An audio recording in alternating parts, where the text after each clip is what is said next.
दो फीचर्स हो गए। नेक्स्ट है one person one vote one value. Earlier we read, हाँ।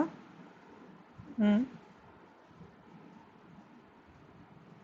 अच्छा, ये जो कार्टून है, read the cartoon. This cartoon was titled building democracy, ठीक है, and was first published in Latin American publication. Latin American मतलब मेक्सिको जो है उसको लैटिन अमेरिकन कंट्री भी बोला जाता है। What do money bags signify here? Could this cartoon be applied to India? Money bag मतलब पैसा लगा लगा के वोट्स को खरीदा जा रहा है। किसी भी तरह से अपने कैंडिडेट्स को जितवाने के लिए पैसा अरेंज करके उसी कैंडिडेट्स को जितवाया जा रहा है। या तो वोट्स खरीद लो, या पूरा पोलिंग बूथ जो है वहीं पे उसको खरीद लो, जो लोग वोट कंडक्ट करवा रहे हैं उनको ही खरीद लो। मतलब पैसा से अपने लिए अपने आप को जितवाया जा रहा है। तो क्या ये इंडिया पे भी अप्लाई होता है? बहुत केसेस में इंडिया पे भी अप्लाई होता था, जैसे आरजेडी के टाइम पर हम लोग देखे हैं। अभी भी होता है। जो पार्टी के पास मेजॉरिटी नहीं है वो लोग दूसरे छोटे छोटे कैंडिडेट्स, जिन लोगों के पास एक वोट दो वोट से जो लोग हैं, उन लोगों को पैसा देके उन लोग को एमएलए को खरीदते हैं, ताकि इन लोग के पार्टी का स्ट्रेंथ बढ़ जाए और वो लोग सरकार बना पाए। ये अभी भी होता है, इंडिया में भी होता है।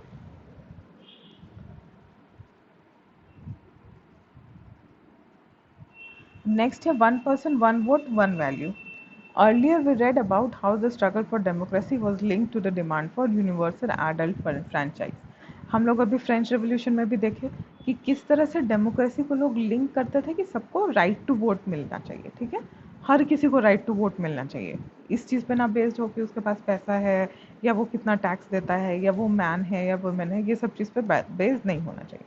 यूनिवर्सल एडल्ट फ्रेंचाइज का मतलब है, यूनिवर्सल मतलब सब किसी को, एडल्ट मतलब जो एडल्ट हो चुका है 18 ईयर्स से अबव है, फ्रेंचाइज मतलब वोट करने का राइट्स, ठीक है। This principle has now come to be accepted almost all over the world. अब ये जो यूनिवर्सल एडल्ट फ्रेंचाइज का जो प्रिंसिपल है पूरे वर्ल्ड में इसको एक्सेप्ट कर लिया गया है। Yet there are many instances of denial of equal right to vote. अब इक्वल राइट टू वोट बहुत सारे कंट्रीज में अभी भी नहीं है, जैसे कि until 2015 in Saudi Arabia women did not have right to vote। Saudi Arabia में 2015 तक वुमेन को राइट टू वोट नहीं दिया गया था। Estonia has made it citizenship rules in such a way that people belonging to Russian minority find it difficult to get the right to vote. Estonia एक country है जहाँ पे अगर कोई रशिया से बिलोंग करता है तो उन लोगों को राइट टू वोट नहीं है इस्टोनिया में। फिजी भी एक कंट्री है। The electoral system is such that the vote of an indigenous Fiji has more value than an Indian Fijian। वहाँ का जो लोकल पॉपुलेशन है, ठीक है, उसको हम इंडिजिनस बोलते हैं। मतलब जो बाहर से आके रह रहा है वैसा नहीं, जो वहीं का हो, उसी कंट्री का हो, उसको इंडिजिनस बोलते हैं। तो वहाँ पर वोटिंग का सिस्टम ऐसा है कि जो वहाँ के लोग हैं उनके वोट का इम्पोर्टेंस बाहर से आए हुए लोगों से ज़्यादा है। इंडियन फिजियन मतलब इंडिया के बहुत सारे लोग जाकर फिजी में रहते हैं, ठीक है। फिजी एक आइलैंड कंट्री है। तो जो स्लेव ट्रेड हम लोग पढ़े थे फ्रेंच रेवोल्यूशन वाले में, उसी फ्रेंच रेवोल्यूशन सॉरी उसी स्लेव ट्रेड के पार्ट में बहुत सारे इंडियंस को ज़बरदस्ती फिजी में ले जाकर बसाया गया था काम करने के लिए एज अ स्लेव्स। तो अब उनकी फैमिली वहीं रहती है। तो अब इन लोगों को इक्वल स्टेटस नहीं है, वोटिंग का राइट्स जैसे फिजी के लोगों के लिए है वैसा इंडिया से गए हुए लोगों के लिए नहीं है। तो ये सब चीज़ क्या ट्रू डेमोक्रेसी है? ये सब चीज़ ट्रू डेमोक्रेसी नहीं है, क्योंकि पॉलिटिकल इक्वालिटी नहीं है। हर किसी को ये राइट नहीं है कि वो गवर्नमेंट मेकिंग के प्रोसेस में इक्वली पार्टिसिपेट कर सके, ठीक है। In a democracy each adult citizen must have one vote and each vote must have one value। सारे सिटीजन्स को एक वोट होना चाहिए और हर वोट का वैल्यू सेम होना चाहिए। किसी वोट का वैल्यू ज़्यादा और किसी वोट का वैल्यू कम हो, ऐसा नहीं होना चाहिए। समझ में आ रहा है?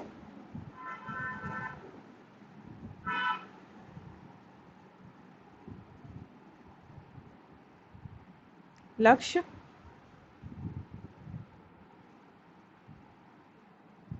समझ में आ रहा है चैप्टर आज?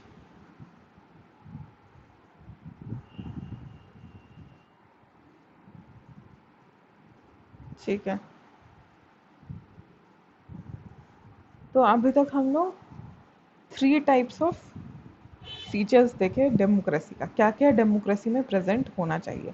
किसी भी कंट्री को अगर ट्रूली डेमोक्रेटिक बोलना है तो उसमें कौन कौन से फीचर्स होने चाहिए। 3 फीचर्स देख लिए हम लोग। अब इस कार्टून को देखते हैं नेक्स्ट पेज में। हाँ,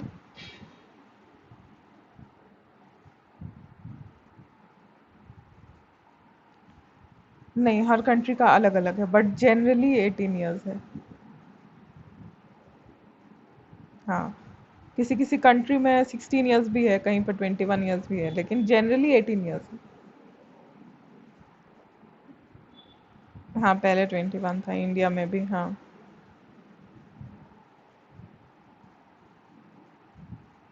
अब इस कार्टून को देखते हैं। This cartoon is about the Iraqi election held after Saddam Hussain regime was overthrown. Iraq में अमेरिका से वॉर हुआ था, ये आप लोगों को पता होगा।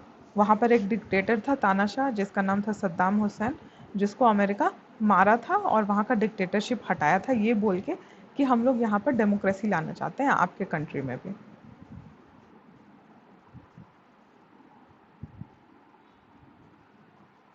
फिर क्या होता है?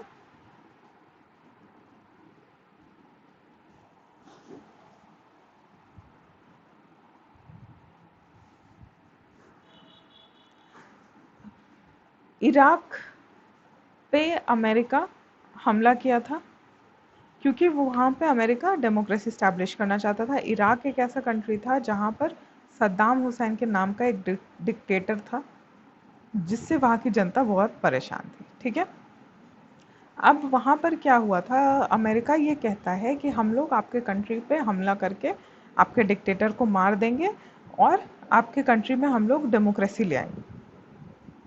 तो अब ये कार्टून उसी चीज़ के बारे में है। He is shown behind the bars. Saddam Hussain को जेल के अंदर दिखाया जा रहा है। What is the cartoonist saying here? Compare the message of this cartoon with the first cartoon in this chapter.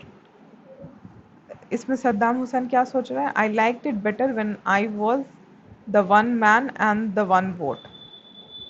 और लोग क्या कर रहे हैं? At last one man one vote.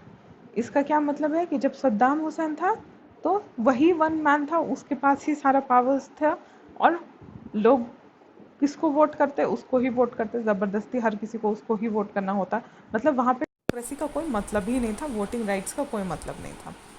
और अब लोग क्यों खुश हैं? सद्दाम हुसैन के जेल जाने के बाद लोग क्यों खुश हैं? क्योंकि वहाँ पे डेमोक्रेसी आ गई है और हर इंसान के पास अपना एक वोट है, एक वोट है जिससे वो लोग गवर्नमेंट को चूज़ करने के प्रोसेस में पार्टिसिपेट कर सकते हैं। अब नेक्स्ट है rule of law and respect for rights. अभी तक हम लोग 3 फीचर्स देखे।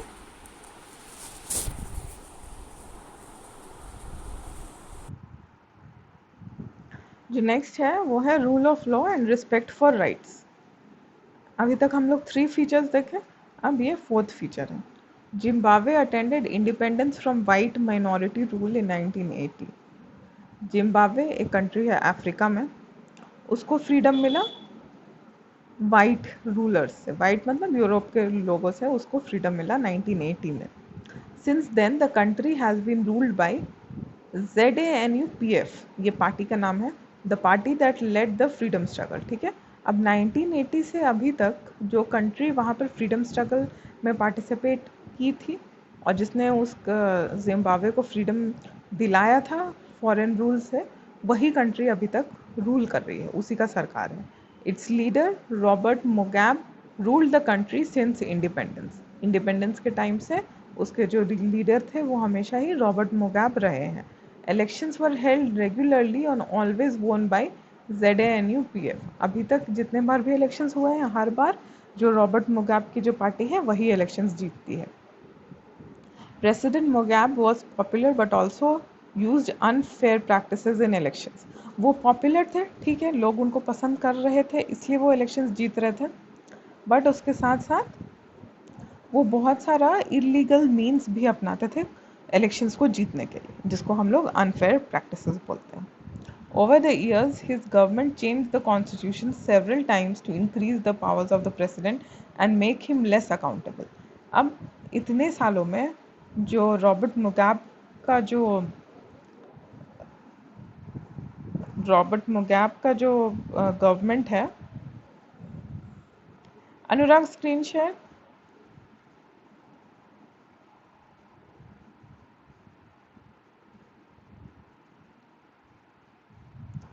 इतने सालों से जो रॉबर्ट मुगैब का जो गवर्नमेंट है वो बार बार कॉन्स्टिट्यूशन को चेंज करता है और रॉबर्ट मुगैब के लिए जो पावर्स है वो बढ़ा देता है ताकि वो लोगों के लिए अकाउंटेबल ना हो, मतलब लोग उनको क्वेश्चन ना कर पाए कि आप ऐसा कैसे कर सकते हो या जो आप कर रहे हो वो गलत है या सही है, ये सब कुछ भी लोग क्वेश्चन ना कर पाए।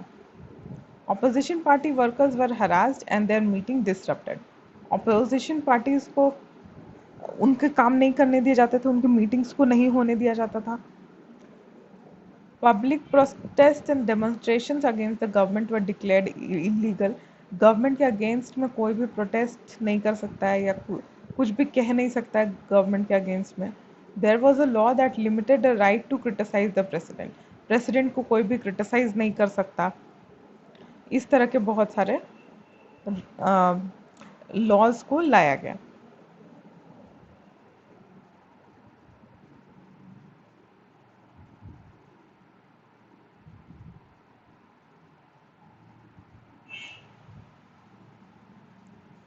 फिर क्या होता है?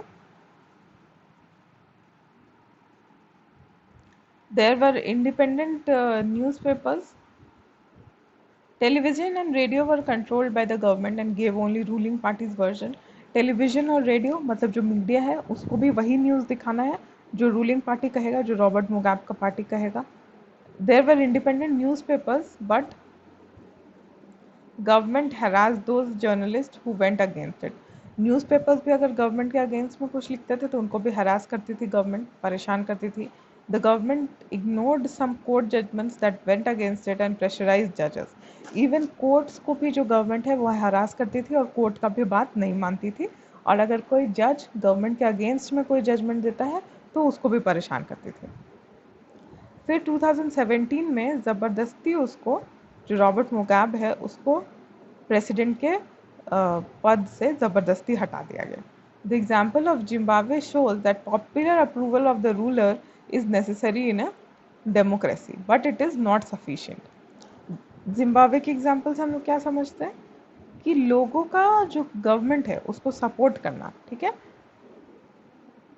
वो ज़रूरी है, लेकिन सिर्फ उतना ही डेमोक्रेसी नहीं है। लोग अगर अपने गवर्नमेंट को सपोर्ट कर रहे हैं तो सिर्फ वही डेमोक्रेसी नहीं है, उससे भी ज़्यादा कुछ रिक्वायर्ड है। क्या ज़्यादा रिक्वायर्ड है? जो पॉपुलर गवर्नमेंट है वो अनडेमोक्रेटिक भी हो सकता है, जैसे हम लोग जिम्बाब्वे के केस में देखें। वो जो कुछ भी कर रहा था रॉबर्ट मुगाब, वो सब कुछ अनडेमोक्रेटिक वे में कर रहा था, किसी और का चलने नहीं देता था, किसी और को अपने अगेंस्ट में कुछ बोलने नहीं देता था, कुछ लिखने नहीं देता था, प्रेस को, मीडिया को भी उसके ही अकॉर्डिंग चलना था। तो ये सब जो है वो डेमोक्रेसी का फीचर्स नहीं है। If we wish to assess a democracy, it is important to look at the elections, but it is equally important to look before and after the elections. There should be sufficient room for normal political activity. Elections के बारे में हम लोग देख लिए किस तरह से इलेक्शंस को फेयर होना चाहिए, लेकिन इलेक्शन के आगे पीछे जो एक्टिविटीज़ चल रही है उसको भी फेयर होना चाहिए। किस तरह से पूरा गवर्नमेंट का सेटअप चल रहा है उस पूरे सेटअप को भी फेयर होना चाहिए, तभी हम लोग उसको कहेंगे कि वहाँ पर डेमोक्रेसी है। अब यहाँ पर क्या है, there should be this requires that the state should respect some basic rights of the citizen. State जो है उसको सिटीजन्स के राइट को रिस्पेक्ट करना चाहिए। They should be free to think, to have opinions, to express these in public, to form associations, to protest and take other political actions. Democracy में जितना ज़रूरी गवर्नमेंट को सपोर्ट करना है उतना ही ज़रूरी ये भी है कि लोग जो गवर्नमेंट से खुश ना हो उनको भी राइट है कि वो अपना प्रोटेस्ट कर सके, गवर्नमेंट के खिलाफ में कुछ लिख सकें। नहीं तो वो एक कम्प्लीटली फंक्शनल डेमोक्रेसी नहीं है। जैसे अभी इंडिया में हम लोग क्या देखते हैं, बहुत लोग मोदी के साथ में हैं, ठीक है, मोदी को सपोर्ट करते हैं, लेकिन बहुत लोग ऐसे भी हैं जो मोदी को नहीं पसंद करते हैं, तो उनके अगेंस्ट में टीवी में, न्यूज़ में, पेपर्स में बहुत कुछ आता रहता है। लोग अपने फेसबुक पेज पे जो चाहे वो लिख सकते हैं। तो डेमोक्रेसी में ऐसा होना चाहिए, ऐसा नहीं होना चाहिए कि मोदी ऐसा लॉ बना दे कि मोदी के अगेंस्ट में कोई कुछ नहीं बोल सकता है, बीजेपी के अगेंस्ट में अगर कोई कुछ बोला तो उसको मरवा दिया जाएगा या उसको जेल में डाल दिया जाएगा। ऐसा रूल अगर हो तो वो डेमोक्रेसी नहीं होगा। Everyone should be equal in the eyes of law, ठीक है। These right must be protected by an independent judiciary whose orders are obeyed by everyone. अब दूसरा चीज़ ये है कि जुडिशियरी जो है उसका भी इंडिपेंडेंट होना ज़रूरी है। मतलब जो जजेस जो कोर्ट में जो डिसीजन लेंगे उसको बाकी सब लोग रिस्पेक्ट करें, और वो किसी रूलिंग पार्टी जो है या जो गवर्नमेंट है उसमें वो इंटरफेयर ना कर पाए कि कोर्ट क्या डिसीजन देगी। कोर्ट को गवर्नमेंट प्रेशराइज ना कर पाए। एक डेमोक्रेसी में तभी एक डेमोक्रेसी है।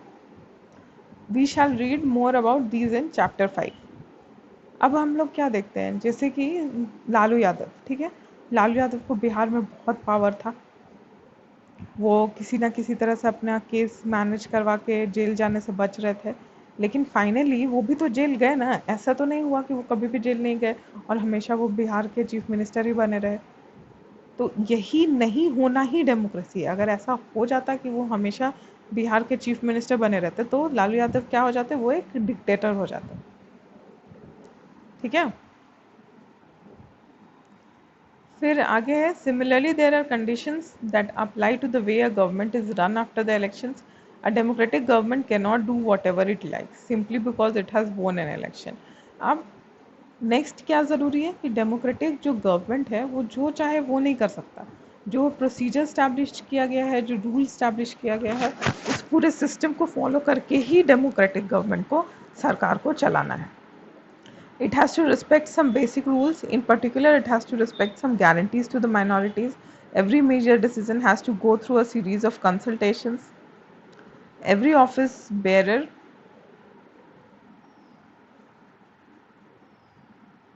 has certain rights and responsibilities assigned by the constitution and the law.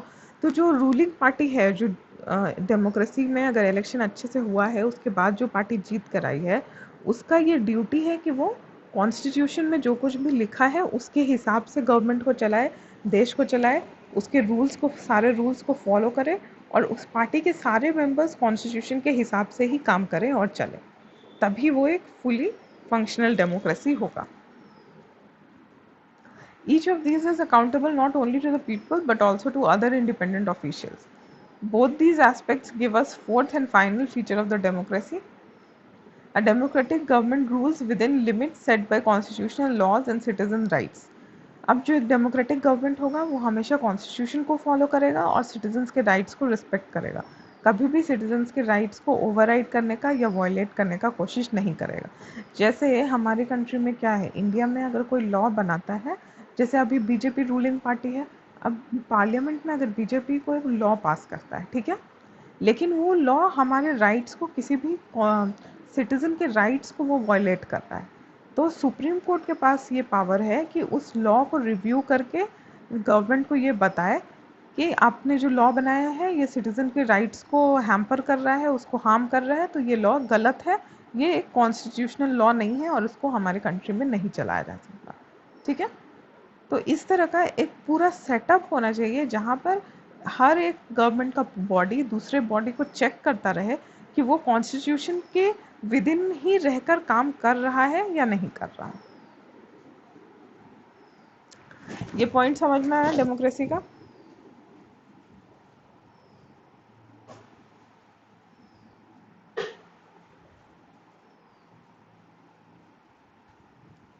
अनुराग, लक्ष्य, मोहित, सुधांशु, ये अब है चैप्टर का समरी, ठीक है। Let us sum Yahoo, Google, Cisco. Chinese government blocked free flow of information on the internet. China में क्या हुआ था, फेसबुक, गूगल, याहू, इस तरह का जितना भी बड़ा बड़ा जो भी ऑनलाइन प्लेटफॉर्म्स है जहाँ पर लोग सर्च करके इंफॉर्मेशन ढूंढते हैं, उन सारी चीज़ों को बंद कर दिया गया था, ठीक है। ये सारे कंपनी को कहा गया था कि तुम लोग मेरे कंट्री में ऑपरेट नहीं कर सकते हो, और तुम लोगों को वही इन्फॉर्मेशन, अगर ऑपरेट करना चाहते हो तो तुमको वही इन्फॉर्मेशन दिखाना पड़ेगा जो चाइनीज़ गवर्नमेंट जिसको अप्रूव करेगा, ठीक है। तो चाइना के लोग जो कुछ भी वर्ल्ड में हो रहा है वो सब कुछ वो लोग नहीं पता कर सकते थ्रू इंटरनेट, या हम लोग भी अगर चाइना के बारे में चाहें तो नेट पे सर्च करके जो वहाँ का रियल इन्फॉर्मेशन है वो नहीं पता कर सकते। जो चाइनीज़ गवर्नमेंट इंटरनेट पे डलवाना चाहेगा ये सारे कंपनीज से, उन लोगों को वही डालना होगा। तो ये क्या है, फ्री फ्लो ऑफ इंफॉर्मेशन नहीं है, ठीक है। मीडिया को बैन किया जा रहा है, तो ये भी जो है ये डेमोक्रेसी का पार्ट नहीं है। डेमोक्रेसी में प्रोटेस्ट करने का, फ्री फ्लो इंफॉर्मेशन होने का, फ्रीली अपने आप को एक्सप्रेस करने का, इन सारी चीज़ों का राइट्स होना चाहिए, तभी वो डेमोक्रेसी है।